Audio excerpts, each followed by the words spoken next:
जय संविधान, जय भीम, महात्मा गांधी की जय, गोडसे मुर्दाबाद। देखिए, आज अरविंद केजरीवाल जी ने आम आदमी पार्टी के सबसे बड़े नेता और दिल्ली के पूर्व मुख्यमंत्री ने एक नीति की घोषणा की है और बहुत सोच विचार के, क्योंकि जैसे शिक्षा मेरे दिल के बड़े नजदीक का सब्जेक्ट है, अरविंद केजरीवाल जी के भी बड़े नजदीक का सब्जेक्ट है, मनीष सिसोदिया जी के दिल के बड़े नजदीक का सब्जेक्ट है, इसलिए मैं व्यथित हुआ जो नीति उन्होंने घोषित की। मेरे ख्याल से आम आदमी पार्टी के बड़े नेताओं को शिक्षा के बारे में पता है, चिकित्सा के बारे में पता है, लेकिन इनको अर्थव्यवस्था के बारे में कुछ नहीं पता है। और जो इन्होंने नीति घोषित की है, इससे हमारी भारतीयता की जो इंडिया फर्स्ट और मेक इन इंडिया की नीति है, उस पर कुठाराघात होता है और ये देश की अर्थव्यवस्था को पूरी तरह से बर्बाद कर देगी, ऐसा मैं मानता हूं। देखिए, ये बात बिल्कुल मैं पूरी तरह से सहमत हूं, जहां तक कि अरविंद केजरीवाल जी की मंशा है कि देश के दलितों को, ओबीसीज को, पिछड़े वर्ग को पढ़ने का पूरा मौका मिलना चाहिए और विश्व स्तरीय शिक्षा प्राप्त करने का मौका मिलना चाहिए। मैं पूरी तरह से सहमत हूं। बल्कि मेरी इच्छा यह है, जो आम आदमी पार्टी का मुख्य मुद्दा था, कि दिल्ली के अंदर चिकित्सा व्यवस्था गरीब से गरीब आदमी को मिले, शिक्षा अच्छी गरीब से गरीब आदमी को मिले, मैं उससे सहमत था। लेकिन आज जो उन्होंने ये नीति घोषित की है, उससे उनके पुराने किए गए सारे कामों में पानी फिरता है और ये बिल्कुल कंप्लीट कंट्रडिक्शन में। केजरीवाल जी ने कहा कि जो दलित वर्ग के छात्र हैं, एससी एसटी के छात्र हैं, अगर वो विदेशी यूनिवर्सिटीज के अंदर एडमिशन पा जाएंगे तो उनके आने जाने का खर्चा, उनके रहने खाने का खर्चा, उनकी पढ़ाई का पूरा खर्चा दिल्ली सरकार वहन करेगी। इसका मतलब यह है कि अरविंद केजरीवाल जी और भारत सरकार ये नहीं चाहती कि भारत के अंदर विश्व स्तरीय यूनिवर्सिटीज और हायर एजुकेशन के हब्स बने। देखिए, हमारी नीति पे मुझे बहुत ज्यादा निराशा हुई, दर्शक श्रोताओं को भी निराशा हुई होगी, जब पता चला कि हमारे देश के लोग यूक्रेन पढ़ने गए हैं। यूक्रेन जैसा छोटा सा देश, और भारत वो देश जो कि प्रबुद्धता का शीर्ष है, बुद्धिमानी का शीर्ष है। और ये भी पता चला जब बांग्लादेश के अंदर क्राइसिस शुरू हुई कि हमारे हिंदुस्तान के लोग बांग्लादेश में पढ़ने गए हुए हैं, पूरे विश्व में पढ़ने जाते हैं। मैंने ये क्यों कहा कि अरविंद केजरीवाल जी को और आम आदमी पार्टी वालों को अर्थव्यवस्था के बारे में कुछ नहीं पता है। आज हमारे देश की अर्थव्यवस्था इतने कठिन मुहाने पे है कि $1 की कीमत 85 रुपए से ऊपर जा चुकी है। देखिए, बड़ा मामूली बात है कि जब हमारे देश के लोग बाहर जाते हैं और डॉलर खरीदते हैं तो डॉलर की डिमांड बढ़ती है और डॉलर की कीमत बढ़ती है। जब विदेशी लोग भारत आते हैं और भारत में आके पैसा खर्च करते हैं तो डॉलर खर्च करते हैं भारत के अंदर, तो डॉलर हमारे देश के अंदर आता है, जिससे कि सप्लाई बढ़ती है और रुपए की कीमत बढ़ती है। यह भी बात सबको पता है कि हमारा जैसा देश जहां पे इंपोर्ट ओरिएंटेड इकोनॉमी है, हमारे देश में इंपोर्ट बहुत ज्यादा होता है, क्योंकि क्रूड का 80% इंपोर्ट होता है, गोल्ड का इंपोर्ट होता है, जो हाईटेक इक्विपमेंट्स है उनका इंपोर्ट होता है, रॉ मटेरियल का इंपोर्ट होता है, टेक्नोलॉजी का इंपोर्ट होता है। तो हमारे देश में डॉलर का आउटफ्लो होता रहता है, इसलिए देश की करेंसी वीक होती है, जो हमारे लिए दुखदाई होती है। तो अरविंद केजरीवाल ने जो विकल्प चुना कि हम अपने देश के लोगों को विदेश पढ़ने भेजेंगे, तो वैसे ही लाखों करोड़ों लोग विदेश पढ़ने जा रहे हैं, जो पैसे वाले पढ़ने जा रहे हैं। और अगर आप इन लोगों को भी, बाकी लोगों को, अब ये दलित हो, सवर्ण हो, हिंदू हो, मुसलमान हो, that is not the issue, लेकिन अगर आप विदेश इनको पढ़ने भेजेंगे और उसके लिए डॉलर देश से खरीद के उस पर खर्च कराएंगे, तो देश की करेंसी तो 85 रुपए 100 रुपए में पहुंच जाएगी, देश की अर्थव्यवस्था तो बर्बाद हो जाएगी। तो क्या अरविंद केजरीवाल जी, जो आपने, इसका मतलब यह है कि आप अगले 5 साल में भी दिल्ली के अंदर ऐसी यूनिवर्सिटीज बनाने के लिए तत्पर नहीं है या बनाना नहीं चाहते हैं जहां पे हार्वर्ड और ऑक्सफोर्ड जैसी शिक्षा मिले। और यह करना बहुत मुश्किल नहीं है। दिल्ली एनसीआर में कम से कम 50 प्राइवेट यूनिवर्सिटीज ऐसी हैं जिनके पास वो इंफ्रास्ट्रक्चर है जो हार्वर्ड और ऑक्सफोर्ड के पास है, एयर कंडीशन है, सेंट्रल एयर कंडीशन है, लॉन्स है, पार्क्स हैं, स्विमिंग पूल्स हैं, दुनिया भर की चीजें हैं।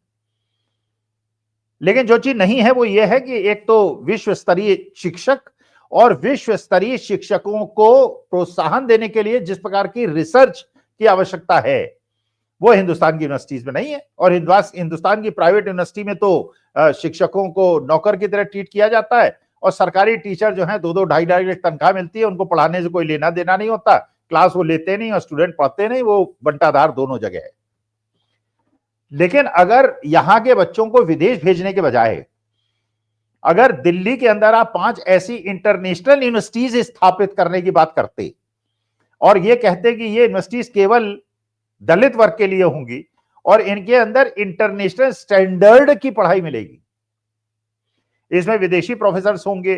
वही होगा जो ऑक्सफोर्ड हार्वर्ड में होता है, उसी प्रकार की शिक्षा पद्धति होगी, उसी प्रकार की छूट होगी, उसी प्रकार की रिसर्च मेथोडोलॉजी होगी, उसी प्रकार की सारी शिक्षा व्यवस्था होगी, तो भारतीय बच्चों को विदेश जाकर देश का डॉलर खर्च करके देश की करेंसी को वीक करने के बजाय आपने ये ध्यान क्यों नहीं दिया कि दिल्ली के अंदर इंटरनेशनल यूनिवर्सिटीज आप स्थापित करते हैं और मोदी जी से बात करते हैं कि अब अगले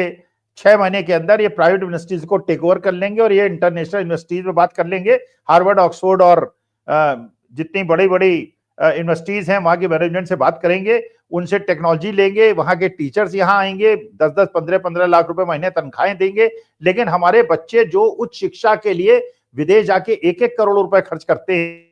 हैं, बल्कि डॉलर खर्च करते हैं, जब देश के अंदर पढ़ाई करेंगे तो वही पढ़ाई 15-20 लाख रुपए में हो जाएगी, उसको आप फाइनेंस कर दीजिए, रुपए में फाइनेंस कर दीजिए, डॉलर में फाइनेंस करने के लिए आप क्यों इंटरेस्टेड है? अगर रुपए में फाइनेंस करेंगे तो डॉलर का आउटफ्लो भी नहीं होगा। और ये भी आप क्यों नहीं चाहते हैं कि विदेश के लोग हिंदुस्तान के अंदर पढ़ने आए, हिंदुस्तान के लोग पढ़ने बाहर क्यों जाए? फिर मेक इन इंडिया का सपना कैसे साकार होगा?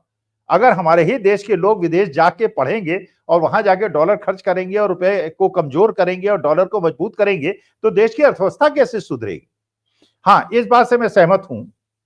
आपने बेसिक लेवल पे, प्राइमरी लेवल पे जो शिक्षा का स्तर सुधारने का प्रयास किया, ठीक।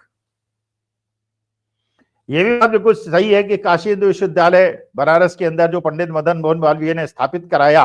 और मैं भी उसी वहीं का छात्र हूं और मुझे गर्व है कि मैं वहां का छात्र हूं, वो एक हिंदू विश्वविद्यालय है। ये भी बात सही है कि जो अलीगढ़ के अंदर अलीगढ़ मुस्लिम यूनिवर्सिटी बनी वो मुस्लिम विश्वविद्यालय है, बिल्कुल ठीक बात है। और ये भी बात सही है कि अगर काशी हिंदू विश्वविद्यालय में, आज तो पता नहीं मुझे, मेरे जमाने में 50 साल पहले दलित छात्र हार्डली 1% हुआ करते थे, सारे सवर्ण होते थे। ये भी बात सही है कि आप एक ऐसी 5 यूनिवर्सिटीज कन्वर्ट कर दें अगले 6 महीने के अंदर दिल्ली में, जहां पे इंटरनेशनल लेवल की टीचिंग प्रोवाइड कराई जाए, एजुकेशन प्रोवाइड कराई जाए, और जहां केवल टीचर्स, वाइस चांसलर्स और रजिस्ट्रार और सब पूरा स्टाफ केवल दलित हो, स्टूडेंट्स भी केवल दलित हो, वहां मैं आपसे सहमत होता कि आप दलितों को, कि उनके साथ भेदभाव ना हो और मनुवादी व्यवस्था उन पे हावी ना हो, छुआछूत ना हो, इसलिए specific universities only for Dalits in Delhi where international education will be provided, जिससे कि डॉलर का आउटफ्लो भी ना बढ़े, डॉलर मजबूत भी ना हो और रुपया कमजोर भी ना हो, देश की अर्थव्यवस्था भी खराब ना हो, और हमारे देश के जो पिछड़ा वर्ग है, जो दलित वर्ग है, उसको उच्च स्तरीय, विश्व स्तरीय पढ़ाई का मौका मिले, एजुकेशन सिस्टम का मौका मिले। लेकिन जहां यह प्रयास हो रहा है कि जेएनयू को बदनाम कर दिया जाए, जामिया को बदनाम कर दिया जाए, इलाहाबाद यूनिवर्सिटी को बदनाम कर दिया जाए, हर जगह आरएसएस के विचारधारा के लोगों को बिठा दिया जाए, और जहां पे मनुवाद को स्थापित कर दिया जाए, बाबा साहब भीमराव अम्बेडकर का अपमान किया जाए, वहां इस तरह की व्यवस्था अगर आप करते, जो आपने किया है, मेरे ख्याल से आपसे गलतीवश हुआ है, आपकी मंशा ये नहीं रही होगी, लेकिन ये अगर आपने इंप्लीमेंट कर दिया तो इससे देश की अर्थव्यवस्था बर्बाद हो जाएगी और देश के अंदर विदेशी भी पढ़ने नहीं आएंगे। भाई, आप अगर 5 यूनिवर्सिटी इस प्रकार की बना देंगे तो बांग्लादेश के, पाकिस्तान के, अफगानिस्तान के, श्रीलंका के, मालदीव के,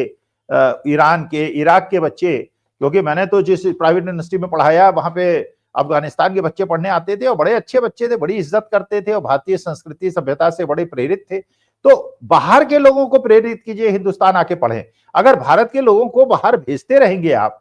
और उसके लिए गवर्नमेंट पैसा खर्च करेगी, तो देश की अर्थव्यवस्था तो बर्बाद हो जाएगी। तो आप जैसे अब मोदी जी ने मेक इन इंडिया कार्यक्रम बनाया है, और मेक इन इंडिया तो बनाया है लेकिन चीन से इम्पोर्ट बढ़ते चले जा रहे हैं, तो मेक इन इंडिया किस बात का है? तो मेक इन चाइना और स्टैम्प्ड इन इंडिया वो वाला माहौल आपने मैन्युफैक्चरिंग सेक्टर में कर दिया, वही एजुकेशन सिस्टम में आप करना चाह रहे हैं।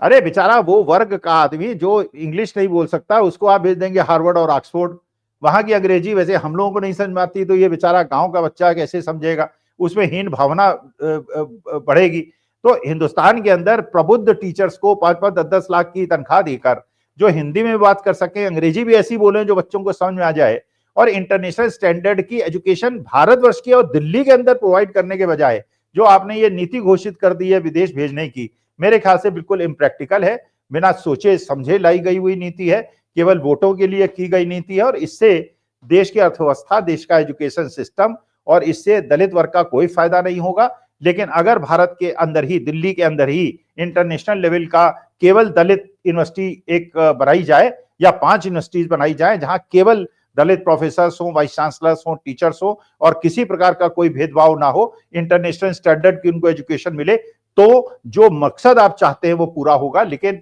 बाहर भेज के देश के बच्चों को, देश की अर्थव्यवस्था को बर्बाद करने का जो फॉर्मूला केजरीवाल साहब आपने ढूंढा है, मैं उससे सहमत नहीं हूं। अध्यापक हूं इसलिए बता रहा हूं, कभी विचार मिले तो सोचिएगा, जो बात मैं कह रहा हूं उसमें दम है, और जो आपने नीति घोषित की है उससे देश का नुकसान होगा। नमस्कार, धन्यवाद और प्रणाम।